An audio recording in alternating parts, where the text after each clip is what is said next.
क्या सच में एसीपी प्रद्युमन की मौत हो जाएगी? इस वीडियो में आगे जानते हैं। तो गाइस सीआईडी के नए एपिसोड में हमें देखने को मिलता है कि एसीपी प्रद्युमन के लिए मिठाई भेजी जाती होती है जो कि पंकज और बाकी के सीआईडी टीम वाले खा जाते हैं।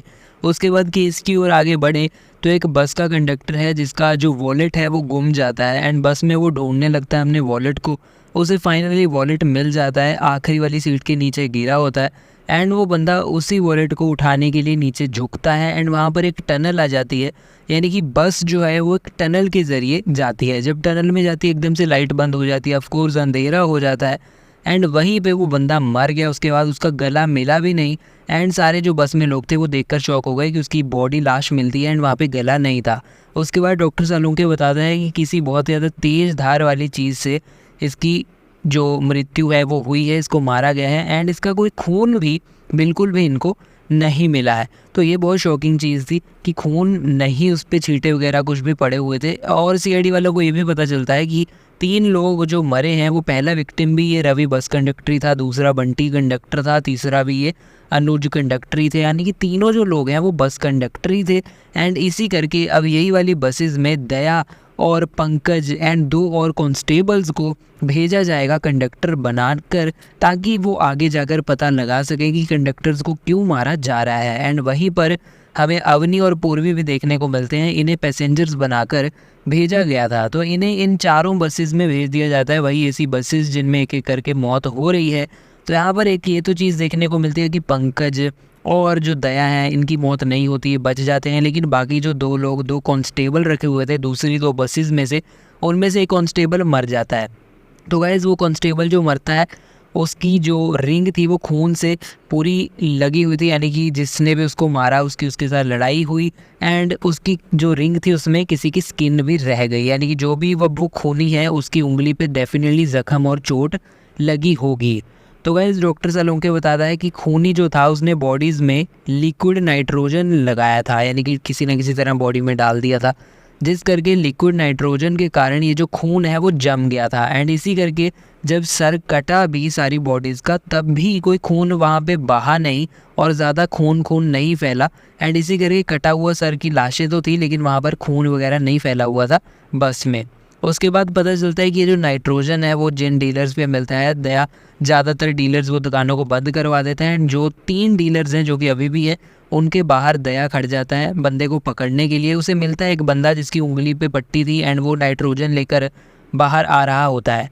दया उसको पकड़ लेता है एंड क्या पता चलता है, ये पता चलता है कि वही जो 2 कांस्टेबल्स थे उनमें से एक तो मर गया था एंड जो दूसरा कांस्टेबल था जो कि जिंदा था वो बंदा निकलता है जो कि नाइट्रोजन लेकर आ रहा था। एंड ये देखकर दया काफ़ी शॉक हो जाता है एंड शक इस बंदे पे जाता है, लेकिन ये बताता है कि खूनी नहीं है। इसे तो एक्चुअली खूनी का कॉल आया था और उसने बताया था कि अगर ये दुकान से लिक्विड नाइट्रोजन लेकर खूनी को देगा तो वो जो खूनी है इसको सर लौटा देगा वो बंदे का जो कांस्टेबल मर गया था। ये बंदा फैमिली को ज़्यादा दुख में नहीं देखना चाहता था दूसरे कांस्टेबल की, ताकि उनको सर वापस कर दे। इस करके उसने उस खूनी को नाइट्रोजन लाकर दी। दया पीछा करने की कोशिश करता है खूनी का, लेकिन वो भिखारी को अपने कपड़े देकर एक बस में चढ़ जाता है। फिर हमें वही सीन देखने को मिलता है जहाँ पे एसीपी प्रद्युमन अपनी जान जोखिम में डालकर कहते हैं कि बस में वही कंडक्टर बन के जाएंगे। उनको सब रोकने की कोशिश करते हैं लेकिन वो नहीं रुकते। बस में वो चले जाते हैं एंड वहाँ पर एक लेटर उन्हें मिलता है, वो लेटर को पढ़ने लगते हैं।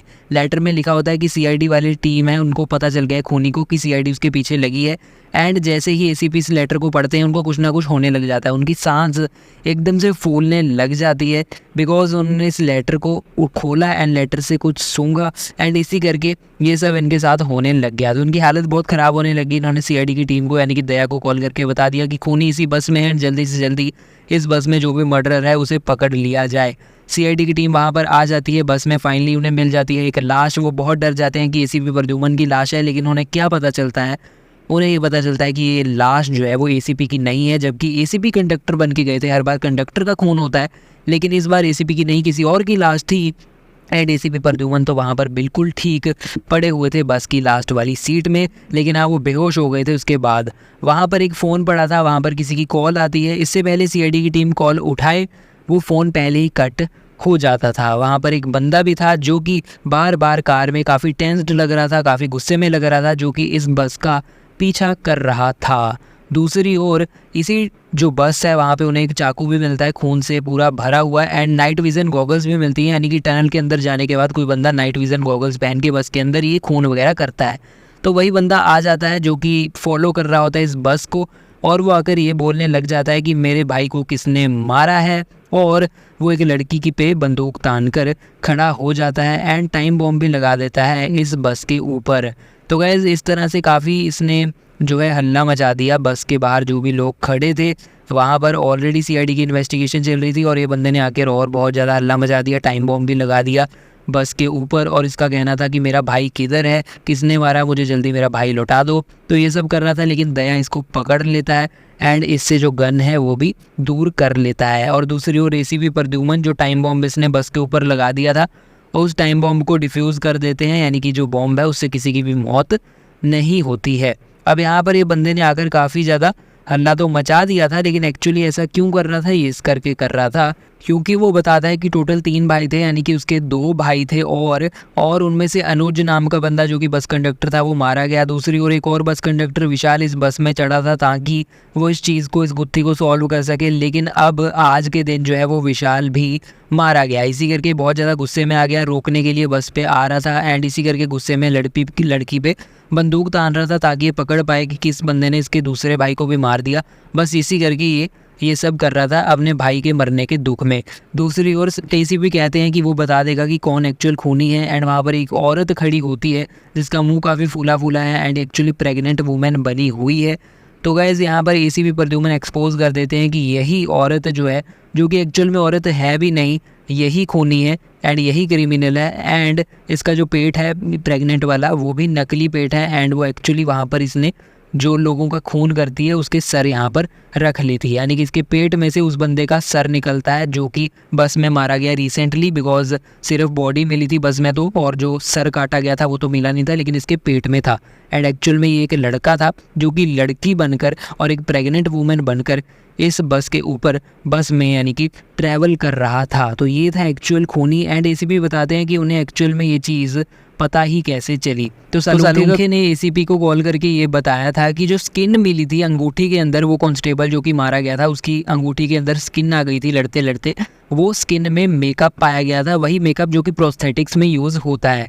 एंड ये औरत पे जब वो बंदे ने जिसने हल्ला मचा दिया था इस पे बंदूक तानी तो इसके मुंह पर बिल्कुल भी ज़रा से भी कोई टेंशन फील नहीं दिखी एसीपी को। और ऐसा तो प्रोस्थेटिक्स जब मुंह पे मेकअप किया होता है, प्रोस्थेटिक्स नकली मुंह पे चेहरे पे लगाया होता है, तभी होता है कि बंदा टेंशन में हो, उसमें बंदूक तानी गई लेकिन फिर भी उसके मुंह पर वो एक्सप्रेशन नज़र नहीं आ रहा। इसी करके एसीपी को पता चल गया कि यही बंदा है जिसके मुँह पर प्रोस्थेटिक्स लगा है एंड यही वो खूनी होगा। तो एसीपी का जो गैस था वो बिल्कुल ही सही था एंड वही खूनी निकलता है, और वो रीज़न बताता है कि एक्चुअल में क्यों ये एसी बसेस के कंडक्टर्स को एक एक करके मारता जा रहा था। इसके पीछे इसकी एक ट्रैजिक स्टोरी थी, वो ये थी कि इसकी माँ एक बार बहुत ही ज़्यादा बीमार थी एंड यही एसी बसेस में चढ़ाना चाहता था अपनी माँ को ताकि हॉस्पिटल तक लेकर जा सके, लेकिन कंडक्टर ने इसको चढ़ने नहीं दिया था बिकॉज इनकी गरीबी की हालत को देखकर कंडक्टर को लगा था कि ये पैसे तो दे नहीं पाएंगे, इसी करके इनको हॉस्पिटल पहुंचाने के लिए उन्होंने बस पर भी नहीं चढ़ने दिया था एंड इनका मजाक उड़ाया था। एंड इसी करके उस दिन इसकी माँ मर गई थी और ये हॉस्पिटल तक उसको नहीं पहुंचा पाया था एंड उसकी सांस वहीं पे उसने दम तोड़ दिया था। तो फिर ये एक एक करके इसको इतना ज़्यादा गुस्सा आया कि ऐसे कंडक्टर्स ढूंढने लगा जो कि गरीबों का मजाक उड़ाते हैं, जो कि गरीबों को अंदर नहीं चढ़ने देते।